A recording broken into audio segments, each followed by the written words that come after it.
अध्याय पहिला अर्जुन विषाद योग. आपल्या मागील भागात आपण भगवद्गीतेची प्रस्तावना समजून घेतली. प्रत्येक आध्यात्मिक प्रवासाची सुरुवात आपल्या अंतर्गत रणभूमीला ओळखण्याने होते. जरी गीतेचा संदर्भ राजे आणि योद्ध्यामधील युद्धाचा आहे, तरी ती खरोखर आपल्यामधील सूक्ष्म संघर्षांचे प्रतिबिंब आहे. स्पष्टता आणि गोंधळ, विवेक आणि आवेग, शिस्त आणि वासना, आत्मा आणि अहंकार यांच्यातील संघर्ष. हा पहिला अध्याय प्रत्येक प्रस्तावना नाही, तो एक खोल आध्यात्मिक नकाशा आहे. प्राचीन भारतीय ग्रंथांमध्ये पहिल्या अध्यायातच संपूर्ण संदेशाचे बीज असते.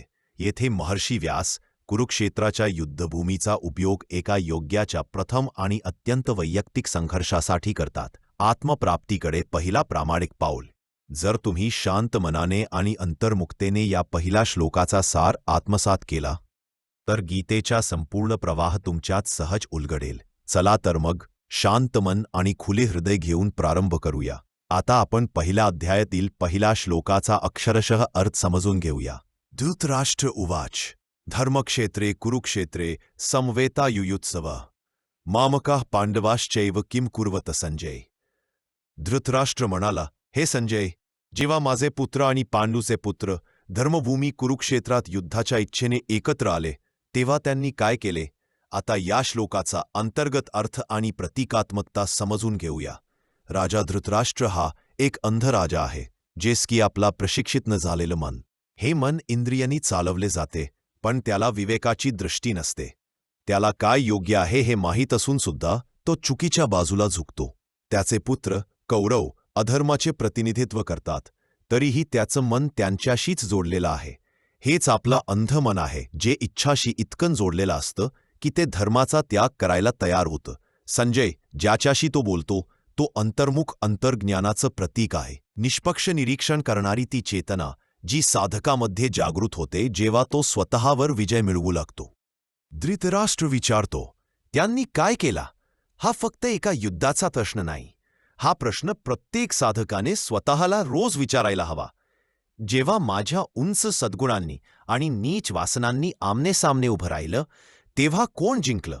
या दोन सेना, पांडव आणि कौरव, या बाह्यपात्र नाहीत, तर आपल्यातीलच गुणधर्म आहेत. पांडव म्हणजे उच्च सद्गुण, आत्मनियंत्रण, विवेक, प्रामाणिकपणा आणि आत्म्याच्या दिशेने ओढ. कौरव म्हणजे चंचल, अनुशासनहीन वासना, जुन्या सवयी आणि बाह्य जगात खेचणारी आसक्ती. आता आपण धर्मक्षेत्र आणि कुरुक्षेत्र या दोन शब्दांच्या खोलवर अर्थ समजून घेऊया. कुरुक्षेत्र म्हणजे कर्मभूमी आणि धर्मक्षेत्र म्हणजे धर्माची भूमी. दोघं मिळून आपल्या जीवनातील पवित्र रणभूमीच्या प्रतीक आहेत. आपलं शरीर आणि चेतना, जिथे हे अंतर्गत युद्ध दररोज होत असतं. प्रत्येक मानवामध्ये या अंतर्गत क्षेत्राचे 3 स्तर असतात. पहिला स्तर कुरुक्षेत्र, बाह्य स्तर आपल्या इंद्रिय, कृती आणि वागणूक. आपण कसं बोलतो, कृती करतो आणि समाजात वागत असतो. चांगल्या आणि वाईट सवयींमधील लढाई इथून सुरू होते. दुसरा स्तर धर्मक्षेत्र कुरुक्षेत्र, मध्यम स्तर आपला मेरुदंड आणि सूक्ष्म ऊर्जेचे केंद्र. येथे आपले मानसिक युद्ध चालते. चंचलता आणि स्थिरता, ध्यान आणि व्यत्यय, इंद्रिय वासना आणि आत्मइच्छा यांच्यामध्ये. तिसरा स्तर धर्मक्षेत्र, आंतरिक पवित्र स्थान, मेंदूतील उच्च केंद्र, आध्यात्मिक नेत्र, सहस्रार चक्र, जिथे ध्यानाद्वारे अहंकार लय पावतो आणि आत्मा पुन्हा परमात्म्यात विलीन होतो. गीता इथून सुरू होते. आपल्याला स्मरण करून देण्यासाठी महर्षी व्यास या दिव्य संवादाची सुरुवात अंध राजा विचारतो त्या प्रश्नानेच का करतात? कारण स्वतःची जाणीव होणे हीच खरी सुरुवात आहे. साधकाला आधी हे मान्य करावं लागतं की माझ्यात संघर्ष आहे, माझ्यात युद्ध आहे आणि मीच रणभूमी आहे आणि मीच योद्धा. याच क्षणापासून यात्रेची सुरुवात होते. अंधारातून प्रकाशात, अहंकारातून आत्म्यापर्यंत, प्रश्नातून उत्तरापर्यंत. प्रत्येक रात्री एक योगी शांत बसून स्वतःच्या अंतःकरणातील संजयला विचारतो, आज माझ्या जीवनाच्या पवित्र भूमीवर माझ्या विचारांनी आणि वासनांनी काय केला? कोणी बाजी मारली? हेच ते पवित्र अंतर्मुख चिंतन आहे, जे सामान्य जीवनाला योगाच्या मार्गावर रूपांतरित करतं. आता आपण पाहूया की हा श्लोक आपल्या दैनिक जीवनात कसा लागू होतो. शांतपणे आणि लक्षपूर्वक ऐका. तुम्ही विद्यार्थी असाल, गृहस्थ, संन्यासी किंवा साधक. तुमचं जीवन तुमचं कुरुक्षेत्र आहे. तुमचं मन आहे धृतराष्ट्र. तुमचं विवेक आहे संजय. तुमचं उच्च इच्छाशक्ती आहे अर्जुन. आणि तुमचा अंतरात्मा मार्गदर्शक आहे श्रीकृष्ण. प्रत्येक क्षणाला आपण ठरवत असतो की कोणत्या सेनेला बळ द्यायचं. तुम्ही संयमाने उत्तर द्याल का की रागाने प्रतिक्रिया कराल? तुम्ही ध्यान कराल का की कर्मणुकीत हरवाल?